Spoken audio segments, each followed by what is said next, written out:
Hi, welcome back to my channel. ಮಾವನ ಮಗಳ ಮದುವೆಗೆ ಹೋಗಿ ಮದುವೆ ಹುಡುಗಿ ಜೊತೆ ಮೊದಲ ರಾತ್ರಿ ಮಾಡಿಕೊಂಡೆ. ಅಬ್ಬಬ್ಬ, ಹಳ್ಳಿಯ ಹುಡುಗಿ ಎಂಥ ಸುಖ ಕೊಟ್ಟಳು.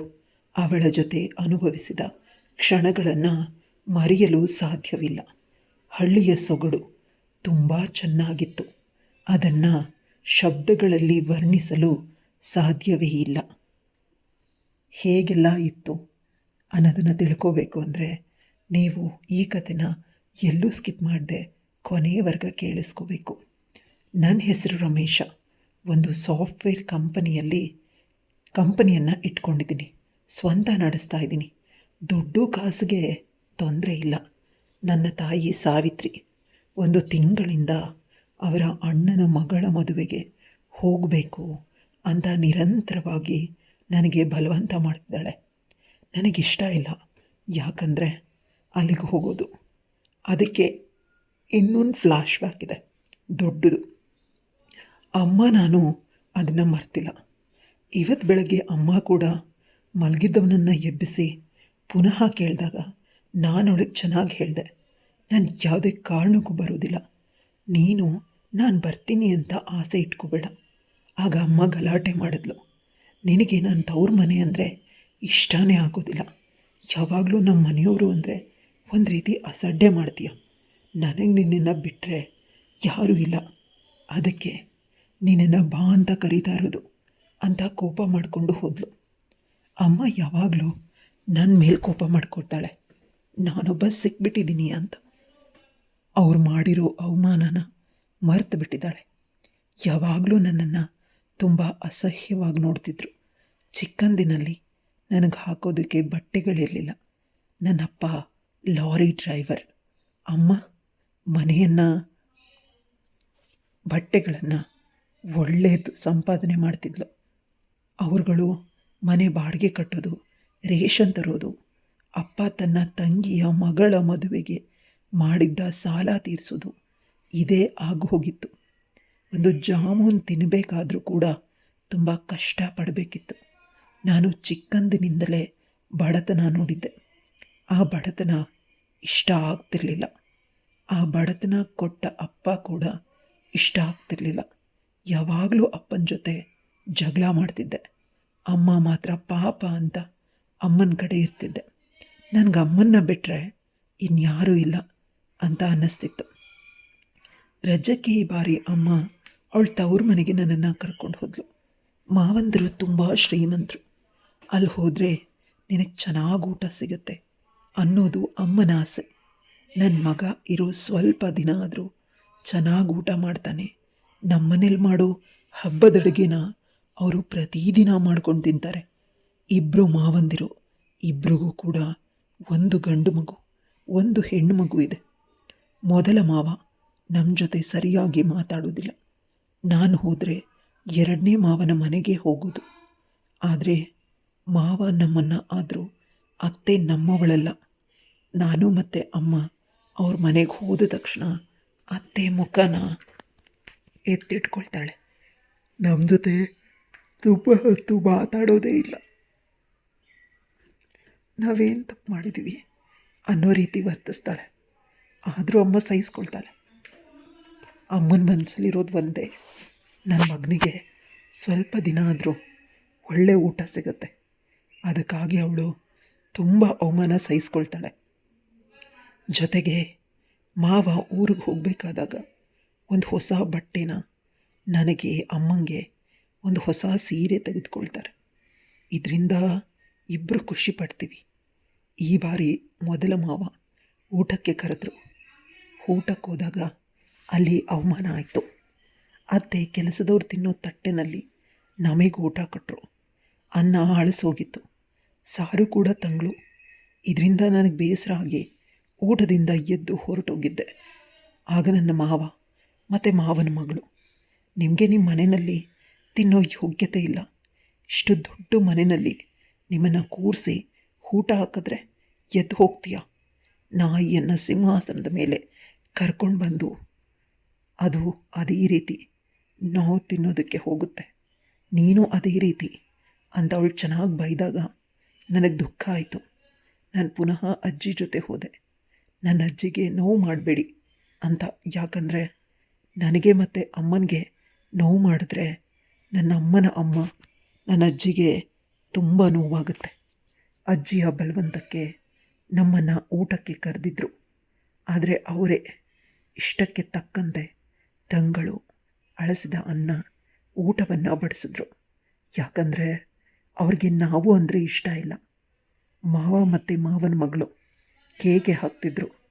ನನಗೆ ದುಃಖ ತಡೆಯೋಕ್ಕೆ ಸಾಧ್ಯ ಆಗದೆ ನಾನು ಹೇಳಿದೆ, ನಾನು ದೊಡ್ಡವನಾದಮೇಲೆ ಒಂದು ದೊಡ್ಡ ಕೆಲಸಕ್ಕೆ ಸೇರ್ತೀನಿ, ಅಮ್ಮನ ಸಾಕ್ತೀನಿ, ನಿಮಗೆಲ್ಲ ಸರಿಯಾಗಿ ಮಾಡ್ತೀನಿ, ನೀವುಗಳು ನನ್ನ ಕಾಲು ಹಿಡ್ಕೊಳ್ಬೇಕು ಅಂತ ಮಾವಂಗೆ ಹೇಳಿದಾಗ ಮಾವನ ಮಗಳು ನನ್ನ ಮುಖದ ಮೇಲೆ ಉಗಿದ್ಲು.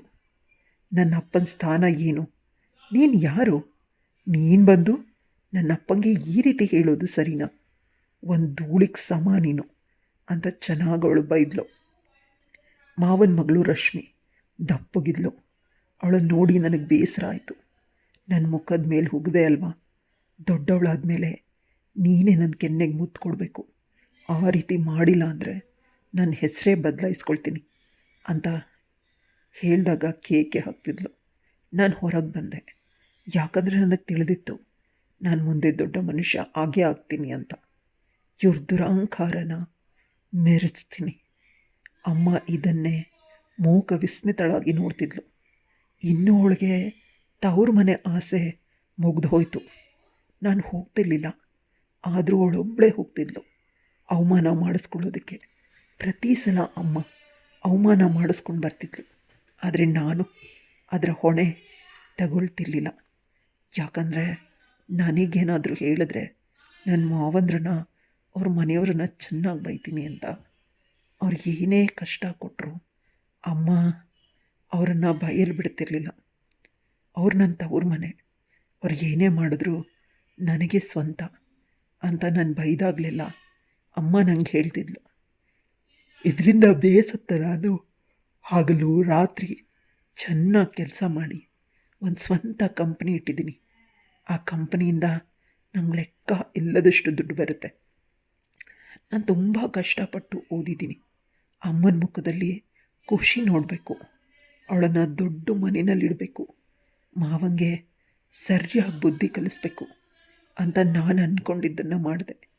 ಈಗ ನಾವು ಶ್ರೀಮಂತರು ಅಂತ ಅವರೇ ಮದುವೆಗೆ ನಮ್ಮ ಬಳಿ 10 ಲಕ್ಷ ಸಾಲಕ್ಕೆ ತಗೊಂಡಿದ್ದಾರೆ. ಅಮ್ಮ ಹೇಳ್ತಾರೆ, ಅವ್ರಿಗೆ ಕೊಟ್ಟಿದ್ದ ದುಡ್ಡನ್ನು ಪುನಃ ಕೇಳಬೇಡ ಮಗು, ನನ್ನ ನಾಣೆ ಅಂತ. ಅವಳಿಗಾಗಿ ನಾನು ಆ ದುಡ್ಡನ್ನು ತಗೊಳ್ಳೋದಿಲ್ಲ. ಇನ್ನು ಮಕ್ಕಳು ಅದೇ ರೀತಿ ಏನಪ್ಪ ಅಮ್ಮ ಅಂದರೆ ಜೀವ ಬಿಡಿಸ್ಕೊಳ್ತಾರೆ. ಆದರೆ ನೋವಾದರೂ ಯಾಕೆ ಪ್ರೀತಿಸಬೇಕು ಅಲ್ವಾ? ನನಗೆ ಮುಕ್ತಿ ಬೇಕು.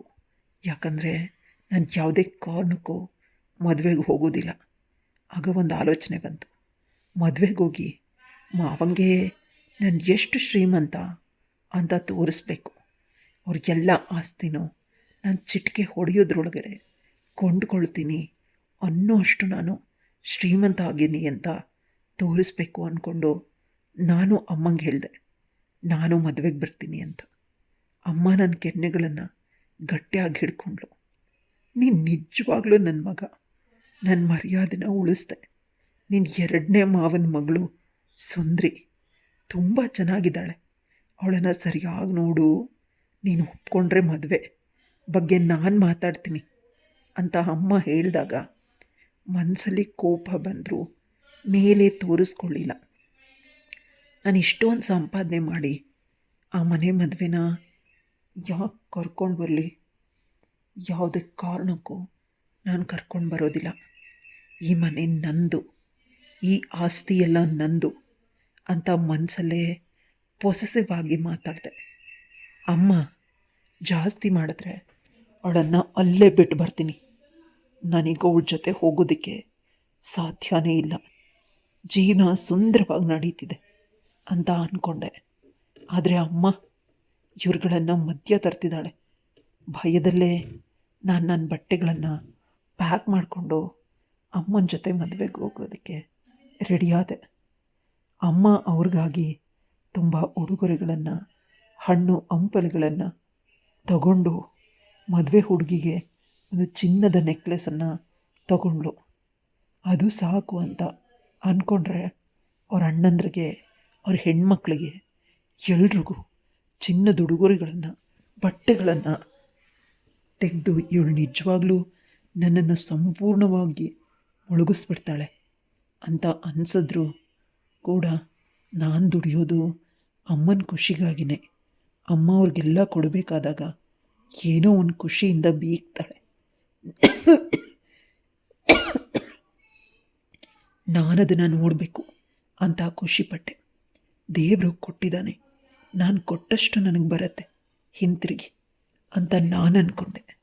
ಮದುವೆ ದಿನ ಹತ್ರ ಬಂದೇ ಬಿಡ್ತು.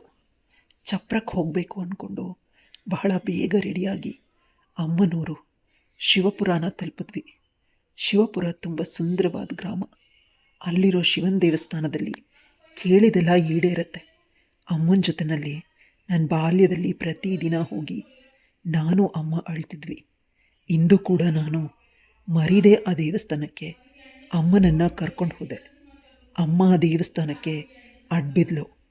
ಈ ದೇವಸ್ಥಾನದಿಂದ, ಈ ಊರಿಂದ ನನ್ನ ಊರಿಗೆ ಹಿಂತಿರುಗಬೇಕಾದಾಗ ನನಗೆ ನೆಮ್ಮದಿ ಬೇಕು ಭಗವಂತ, ನನಗೂ ಮತ್ತು ನನ್ನ ತಾಯಿಗೂ ಅಂತ ಕೇಳಿದ ತಕ್ಷಣ ದೇವರ ಬಲಭಾಗದಿಂದ ಪಟ್ಟಂತ ಹೂ ಬಿತ್ತು. ನಂಗೆ ಆಶ್ಚರ್ಯ, ದೇವರಿಗೆ ಹೇಗೆ ತಿಳಿತು ನಾನಂದಿದ್ದು. ನಿಜವಾಗ್ಲೂ ಇಲ್ಲಿ ಏನೋ ನಡೀತಿದೆ, ಇರಲಿ ಅಂತ ಅನಿಸಿದ್ರು ಸಡನ್ನಾಗಿ ಮನಸ್ಸು ಬದಲಾಯಿತು. ಮಿಸ್ ಆಗಿ ಬಿದ್ದಿರಬಹುದು ಅಂತ. ಆದರೆ ಅಮ್ಮ ಅದನ್ನು ತುಂಬ ಸೀರಿಯಸ್ ಆಗಿ ತಗೊಂಡು ಆ ಹೂವನ್ನು ಅವಳು ತಲೆಗೆ ಮುಡ್ಕೊಂಡ್ರೆ ನನಗೆ ಕಿವಿಯಲ್ಲಿಟ್ಲು. ನಾನು ಚಪ್ರಕ್ಕೆ ಬರೋದಿಲ್ಲ, ಮದುವೆಗೆ ಬರ್ತೀನಿ ಅಂತ ಅಮ್ಮನ ಚೌಟ್ರಿ ಬಳಿ ಬಿಟ್ಟು ಬಂದೆ. ಅಮ್ಮನಿಗೆ ಬೇಸರ ಅಂದರು. ನಾನಿದ್ರೆ ಗಂಟೆ ಹಾಕ್ಕೊಂಡು ತಿರುಗ್ತೀನಿ ಅಂತ ಅವಳು ಸುಮ್ಮನಾದ್ಲು. ನಾನು ರೆಸಾರ್ಟಲ್ಲಿ ರೂಮನ್ನು ಬುಕ್ ಮಾಡಿದ್ದೆ, ಎಂಜಾಯ್ ಮಾಡ್ತಿದ್ದೆ. ಒಂದು ಕ್ಷಣ ಅನ್ನಿಸ್ತು, ನಾನು ಕೂಡ ಮದುವೆನಲ್ಲಿದ್ದರೆ ರಾಯಲ್ ಆಗಿರ್ಬೋದು. ರಿಸಲ್ಟ್ಗಳಿಗಾಗಿ ಯಾವಾಗಲೂ ಹೋಗ್ತೀನಿ, ಆದರೆ ಮದುವೆಗೆ ಇದೇ ಮೊದಲ ಬಾರಿ ಬಂದಿದ್ದು. ತುಂಬ ವರ್ಷಗಳಾಗೋಗಿದೆ. ಅವ್ರ ಮಕ್ಕಳನ್ನ ನೋಡಿ ಅಜ್ಜಿನ ನೋಡಬೇಕು ಅಂದ ತಕ್ಷಣ ಕಣ್ಣೀರು ಬಂತು. ಯಾಕಂದರೆ ನನ್ನ ಅಜ್ಜಿ ಅವ್ರಿಗೆ ತಿನ್ನೋದಕ್ಕೆ ಕೊಟ್ಟಿದ್ದನ್ನು ಬಚ್ಚಿಟ್ಕೊಂಡು ನನಗೆ ಕೊಡ್ತಿದ್ರು. ನೀನು ತಿನ್ನು ಮಗು, ನೀನು ಚೆನ್ನಾಗಿರು ಅಂತ. ಅವ್ರ ಋಣನ ತೀರಿಸ್ಬೇಕು. ಮತ್ತೆ ಬಟ್ಟೆನ ಹಾಕ್ಕೊಂಡು ನಾನು ಚೌಟ್ರಿ ಕಡೆ ನಡೆದೆ. ಸ್ವಲ್ಪ ಮುಜುಗರ ಆಯಿತು. ಎಲ್ಲನೂ ಮೇಂಟೈನ್ ಮಾಡ್ತೀನಿ ಅನ್ನೋ ನಂಬಿಕೆನೂ ಇತ್ತು. ಒಳಗಡೆ ಹೋದಾಗ ಅಮ್ಮ ನನ್ನನ್ನು ಗಟ್ಟಿಯಾಗಿ ತಪ್ಪಿಕೊಂಡು ಎಲ್ರಿಗೂ ಪರಿಚಯ ಮಾಡಿಕೊಟ್ಲು. ಇವನು ನನ್ನ ಮಗ, ಎಷ್ಟು ದೊಡ್ಡವನಾಗಿದ್ದಾನೆ ನೋಡಿ ಅಂತ ಪ್ರತಿಯೊಬ್ಬರು ನನ್ನನ್ನು ತುಂಬ ಪ್ರೀತಿ ಮರ್ಯಾದೆಯಿಂದ ಮಾತಾಡಿಸಿದ್ರು. ಭವಿಷ್ಯ ನನ್ನ ಅಸ್ತಿತ್ವದಿಂದ, ನಾನು ಸಂಪಾದನೆ ಮಾಡಿಕೊಂಡ ಹೆಸರಿನಿಂದ ಎಲ್ಲರೂ ನನಗೆ ಮರ್ಯಾದೆ ಕೊಡ್ತಿದ್ದಾರೆ. ಈಗ ನಾನು ಇಂಡಿಯಾದಲ್ಲೇ ಒಬ್ಬ ಒಳ್ಳೆಯ ಸಾಫ್ಟ್ವೇರ್ ಕಂಪನಿಯನ್ನು ತೆಗೆದಿದ್ದೀನಿ. ತಿಂಗಟ್ಟಲೆ ದುಡ್ಡು ಬರುತ್ತೆ. ಇದರಿಂದ ಪ್ರತಿಯೊಬ್ಬರು ಎದ್ದು ನನಗೆ ನಮಸ್ಕಾರ ಮಾಡಿದ್ರು, ನನಗೆ ಶಾಲನ್ನು ಹೊದಿಸಿದ್ರು. ಆದರೆ ರಿಸೆಪ್ಷನ್ ಮುಗಿದು ಹೋಗಿತ್ತು. ಆಗ ಅಮ್ಮ ಹೇಳಿದ್ರು, ಹುಡುಗಿ ಆರೋಗ್ಯ ಸರಿ ಇರಲಿಲ್ಲ, ಅವಳು ರೆಸ್ಟ್ ಮಾಡೋದಕ್ಕೆ ಹೋದ್ಲು. ಮದುವೆ ಆದಮೇಲೆ ರಿಸೆಪ್ಷನ್ ಅಂತ ಸ್ವಲ್ಪ ಹೊತ್ತು ನಿಲ್ಲಿಸ್ತಾರಂತೆ. ನಾಳೆ ನೀನು ಊಟ ಮಾಡು ಅಂದಾಗ ಅಮ್ಮ ಗಿಫ್ಟನ್ನು ಕೊಟ್ಬಿಡೋಣ ಅಂದಾಗ ನಮ್ಮ ಮಾವ ಅಂದರು, ನೀವಿಬ್ಬರು ತಗೊಂಡು ಹೋಗಿ ನಿನ್ನ ಸೊಸೆಗೆ ಕೊಡು ಅಂತ. ನಾನು ಬರೋದಿಲ್ಲ ಅಂದರು. ನನ್ನಮ್ಮ ನನ್ನನ್ನು ಎಳ್ಕೊಂಡು ಹೋದ್ಲು. ಆದರೆ ಬಾಗಿಲನ್ನು ತಟ್ಟಿ ಇನ್ನೇನವ್ರು ಬಾಗಿಲು ತೆಗಿಬೇಕು ಅಷ್ಟರಲ್ಲಿ ಅಮ್ಮನ ಬಾಲ್ಯದ ಗೆಳತಿ ಅಮ್ಮನ ಕೈ ಹಿಡ್ಕೊಂಡು ಎಳ್ಕೊಂಡು ಹೋದ್ಲು ಬಲವಂತವಾಗಿ. ಬಾ, ನಿನಗೆ ನಮ್ಮ ಬಾಲ್ಯದ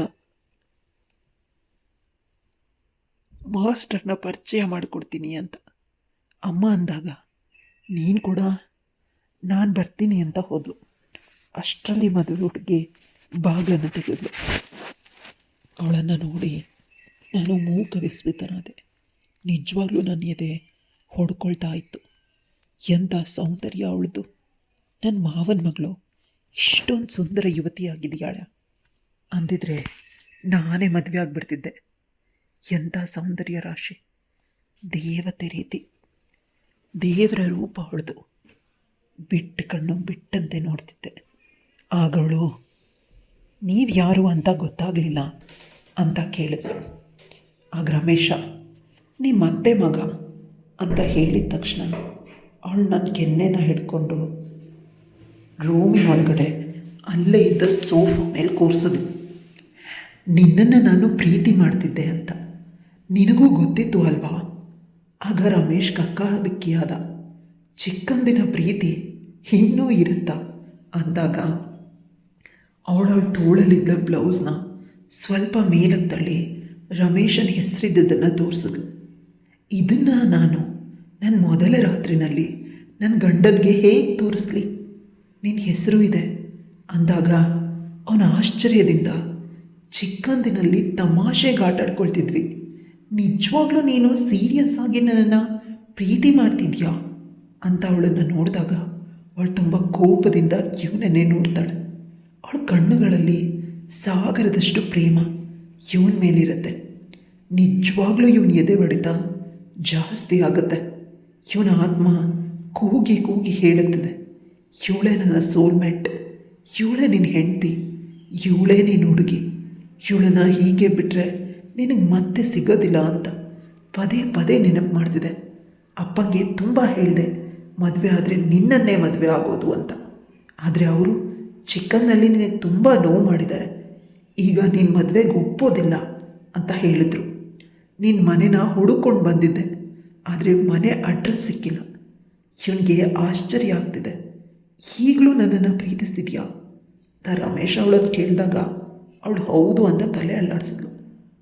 ಮದುವೆನ ಹಾಗಾದರೆ ನಿಲ್ಲಿಸಲ್ಲ ಅಂತ ರಮೇಶ ಕೇಳಿದಾಗ ಅವಳು ಆಯಿತು ಅಂತ ಒಪ್ಪಿ ರಮೇಶನಿಗೆ ಎದೆ ಬಡಿತ ಜಾಸ್ತಿ ಆಗ್ತಿದೆ. ಯಾಕಂದರೆ ಅವನ ಅಮ್ಮನನ್ನು ಕೇಳಿಲ್ಲ. ಅಮ್ಮ ಏನಾದರೂ ಹೇಳಿದ್ರೆ ಸರಿ ಇರ್ತಿತ್ತು, ಆದರೆ ಅಮ್ಮ ಒಪ್ಕೊಳ್ತಾಳೆ.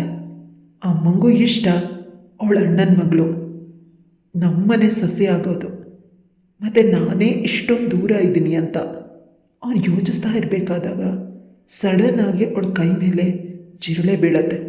ಅವಳು ಜೋರಾಗಿ ಕಿರ್ಚಿ ರಮೇಶನ ಬಳಿ ಓಡಿ ಬಂದು ಅವನನ್ನು ಗಟ್ಟಿಯಾಗಿ ತಪ್ಕೊಳ್ತಾಳೆ. ಅಷ್ಟು ಸಾಕಿತ್ತು ರಮೇಶಂಗೆ. ಅವಳ ಬಿಸಿ ಉಸಿರು ಇವನ ದೇಹಕ್ಕೆ ತಾಗಿದ ತಕ್ಷಣ ಇವನಲ್ಲಿ ಒಂದು ಹೊಸ ಶಕ್ತಿ, ಪ್ರೇಮ ಕೂಡ ಗಟ್ಟಿಯಾಗಿ ಅವಳನ್ನು ಅಪ್ಕೊಳ್ತಾನೆ.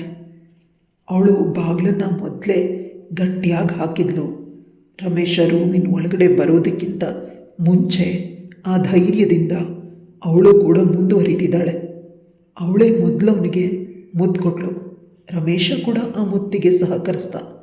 ಯಾವಾಗಲೂ ಕೆಲಸ, ದುಡ್ಡು, ಕಂಪ್ನಿ ಅಂತ ಕಷ್ಟಪಡ್ತಿದ್ದ ಹುಡುಗ ಇವತ್ತು ಪ್ರೀತಿಯ ಜೇನನ್ನು ಸವಿತಿದ್ದಾನೆ.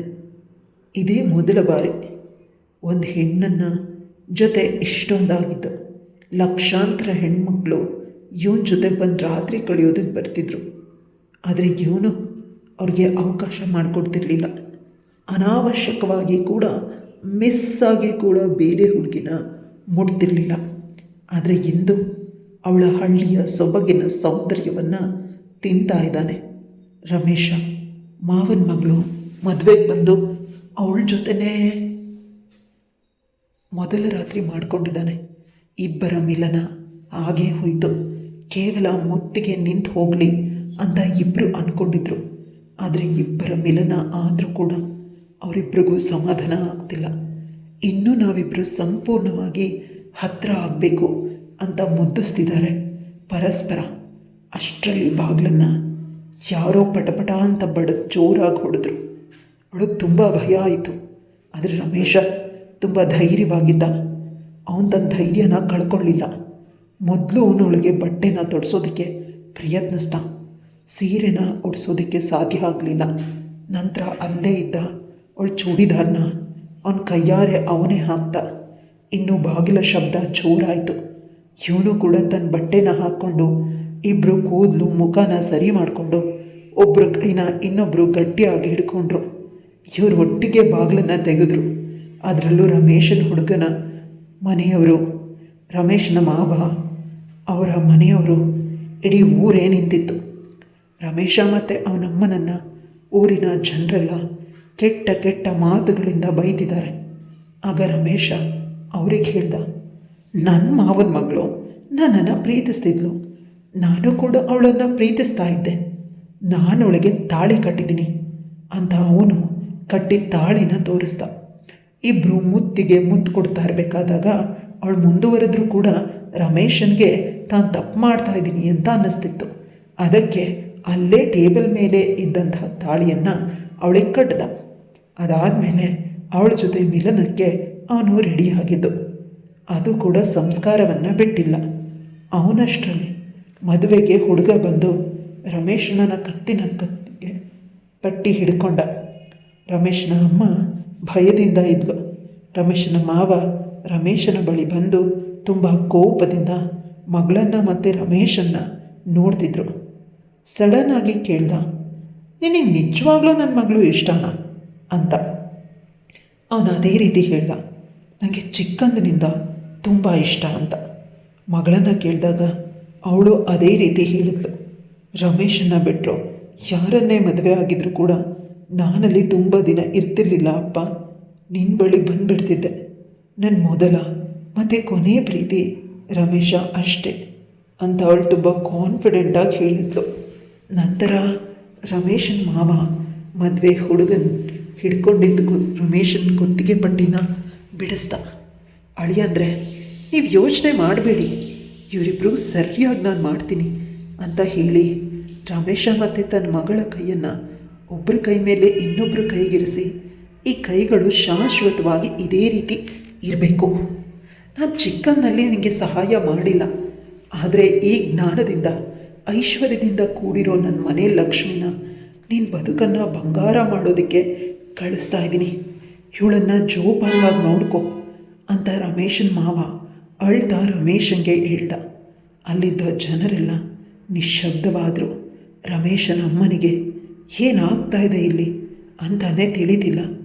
ನನ್ನ ಅಣ್ಣ ಇಷ್ಟು ಬೇಗ ಒಪ್ಕೊಂಡ, ಅದು ಹೇಗೆ ಅಂತ ಅರ್ಥ ಆಗ್ತಿಲ್ಲ. ಒಳಗೆ ರಮೇಶ ಮತ್ತು ರಮೇಶನ ಮಾವನ ಮಗಳು ಗಟ್ಟಿಯಾಗಿ ಒಬ್ಬರ ಕೈಯನ್ನು ಒಬ್ಬರು ಹಿಡ್ಕೊಂಡ್ರು. ರಮೇಶನ ಮಾವ ಹೇಳ್ತಾನೆ, ಮದುವೆಗೆ ನೀವು ವರದಕ್ಷಿಣೆ ಕೇಳಿದ್ರಿ, ಆಸ್ತಿ ಪತ್ರ ತಾಳಿ ಕಟ್ಟಬೇಕಾದ್ರೆ ಸಹಿ ಮಾಡಿಕೊಡ್ಬೇಕು ಅಂತ ಹೇಳಿದ್ರಿ.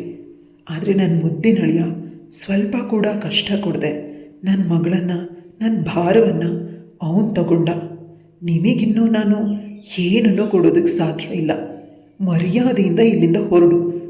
ನಿಮ್ಮ ಸಂಬಂಧ ಮಾಡೋದಕ್ಕೆ ನಾನು ನಿರ್ಧಾರ ಮಾಡಿದ ಸಮಯದಿಂದನೂ ತುಂಬಾ ಕಷ್ಟಪಟ್ಟಿದ್ದೀನಿ. ದೇವರೇ ಈ ಸಂಬಂಧನ ನನ್ನ ತಂಗಿ ಮತ್ತು ತಂಗಿ ಮಗನ ರೂಪದಲ್ಲಿ ಬಂದು ತಪ್ಪಿಸಿದ್ದಾನೆ ಅಂತ ಹೇಳಿದ್ರು. ಹುಡುಗ ಮತ್ತು ಹುಡುಗನ ಮನೆಯವರು ರಮೇಶನ ಮಾವನನ್ನು ಚೆನ್ನಾಗಿ ಬೈಕೊಂಡು ಹೊರಟೋದ್ರು. ರಮೇಶನ ಅಮ್ಮಂಗೆ ಧೈರ್ಯ ಬಂತು. ಅಣ್ಣ ಅಂತ ಹೇಳಿದಾಗ, ತಂಗಿ ನಿನಗೆ ಕಷ್ಟ ಕೊಟ್ಟಿದ್ದೀನಿ, ಅದನ್ನು ಮನಸ್ಸಲ್ಲಿ ಇಟ್ಕೊಳ್ದೆ ನನ್ನ ಮಗಳನ್ನು ಚೆನ್ನಾಗಿ ನೋಡ್ಕೊ ಅಂತ ತನ್ನ ತಂಗಿ ಕೈಯನ್ನು ಹಿಡ್ಕೊಂಡ. ಆಗ ನನ್ನ ಮಗಳಂತೆ ನೋಡ್ಕೊಳ್ತೀನಿ ಅವಳನ್ನು ಅಂತ ಹೇಳಿದ್ಲು. ಆಗ ರಮೇಶನ ಮಾವ, ಈಗ ಹೋಗಿ ಇಬ್ಬರು ರೆಸ್ಟ್ ಮಾಡಿ, ಹೇಗಿದ್ದರೂ ಇಂದು ಮದುವೆ ಆಗಿಬಿಟ್ಟಿದ್ದೀರಾ, ನಾಳೆ ರಿಸೆಪ್ಷನ್ ಮಾಡ್ತೀನಿ, ಊರನ್ನೇ ಕರೆದು ಊಟ ಹಾಕ್ತೀನಿ, ನನ್ನ ಸಹೋದರಳಿಯ ನಿಜವಾಗ್ಲೂ ಅಳಿಯ ಆದ ಅಂತ ಅವರನ್ನು ಗಟ್ಟಿಯಾಗಿ ತಪ್ಕೊಂಡ್ರು. ಅವ್ರ ಮಗಳು ಕೂಡ ಅವರಪ್ಪನನ್ನು ಗಟ್ಟಿಯಾಗಿ ತಪ್ಕೊಂಡು, ಥ್ಯಾಂಕ್ಸ್ ಅಪ್ಪ, ನನ್ನ ಮೇಲೆ ಕೋಪ ಇಲ್ಲ ತಾನೇ ಅಂತ ಕೇಳಿದ್ಲು. ನೀನು ನಾನು ಮಾಡಬೇಕು ಅಂತ ಅಂದ್ಕೊಂಡಿದ್ದನ್ನು ಮಾಡಿದೆ, ಥ್ಯಾಂಕ್ಸ್ ಮಗಳೇ ಅಂತ ಹೇಳ್ದ. ನನ್ನ ತಂಗಿ ಇನ್ನೂ ಶಾಶ್ವತವಾಗಿ ನನ್ನ ಜೊತೆ ಇರ್ತಾಳೆ. ರಮೇಶನ ಮಾವ ಅಲ್ಲಿ ಇದ್ದವರೆಲ್ಲ ಖುಷಿಪಟ್ಟರೆ ಹೊರತು ಯಾರೂ ಕೂಡ ಬೇಸರ ಮಾಡಿಕೊಳ್ಳೇ ಇಲ್ಲ. ಈಗ ಊರಿನ ಜನರು ಬದಲಾಗ್ಬಿಟ್ಟಿದ್ದಾರೆ. ರಮೇಶನನ್ನು ಅಳಿಮಯ್ಯ ಅಂತ ಒಪ್ಕೊಂಡ್ರು. ರಮೇಶ ಮತ್ತು ರಮೇಶನ ಮಾವನ ಮಗಳು ತುಂಬಾ ಖುಷಿಪಟ್ಟರು. ಅವ್ರು ಅಂದ್ಕೊಂಡಿರಲಿಲ್ಲ ತಮ್ಮ ನಿರ್ಧಾರದಿಂದ ಏನಾದರೂ ಕೆಟ್ಟದಾಗತ್ತೆ ಅಂತ ಅವ್ರು ಅಂದ್ಕೊಂಡಿದ್ರು. ಆದರೆ ರಮೇಶನ ಮಾವ ತುಂಬ ಚೆನ್ನಾಗೇ ಹ್ಯಾಂಡಲ್ ಮಾಡಿದ್ರು. ರಮೇಶ ಮಾವನ ಮಗಳು ಯಾರನ್ನ ಮದುವೆ ಆಗಬೇಕಿತ್ತು, ಆದರೆ ರಮೇಶ ರೆಸಾರ್ಟಲ್ಲಿದ್ದವನು ರಿಸೆಪ್ಷನ್ ಮುಗಿದ ಮೇಲೆ ಬಂದರೂ ಕೂಡ ಹುಡುಗಿ ಅವನಿಗೆ ಸಿಕ್ಬಿಟ್ಲು. ಮದುವೆಗೆ ಬಂದವನು ಮದುವೆಯ ಹುಡುಗಿ ಜೊತೆ ಮೊದಲ ರಾತ್ರಿ ಮಾಡ್ದ. ಅವನು ಪುನಃ ಅವಳನ್ನು ಮಾದಕವಾದ ಕಣ್ಣುಗಳಿಂದ ನೋಡ್ದ. ಇನ್ನೊಂದು ಬಾರಿ ಅಂತ ಸಣ್ಣ ಮಾಡ್ದ. ಇಬ್ಬರು ರೂಮಿಗೆ ಹೋಗಿ ಬಾಗಿಲನ್ನು ಗಟ್ಟಿಯಾಗಿ ಹಾಕ್ಕೊಂಡ್ರು. ಗಟ್ಟಿಯಾಗಿ ತಪ್ಕೊಂಡ್ರು. ಅವಳ ಬಿಸು ಧ್ವನಿಯಲ್ಲಿ ಹೇಳ್ತಿದ್ದಾಳೆ, ಐ ಲವ್ ಯು ಮಾಮ ಅಂತ. ಅವನು ಕೂಡ ಲವ್ ಯು ಟು ಅಂತ ಹೇಳಿ ಅವಳ ಕೆನ್ನೆನ ತುಂಬ ಮೃದುವಾಗಿ ಕಚ್ಚಿದ. ಕತೆ ಇಲ್ಲಿಗೆ ಮುಗಿಯುತ್ತೆ. ಕತೆ ಇಷ್ಟವಾದರೆ ಲೈಕ್, ಶೇರ್, ಕಮೆಂಟ್ ಮಾಡೋದನ್ನು ಮರಿಬೇಡಿ.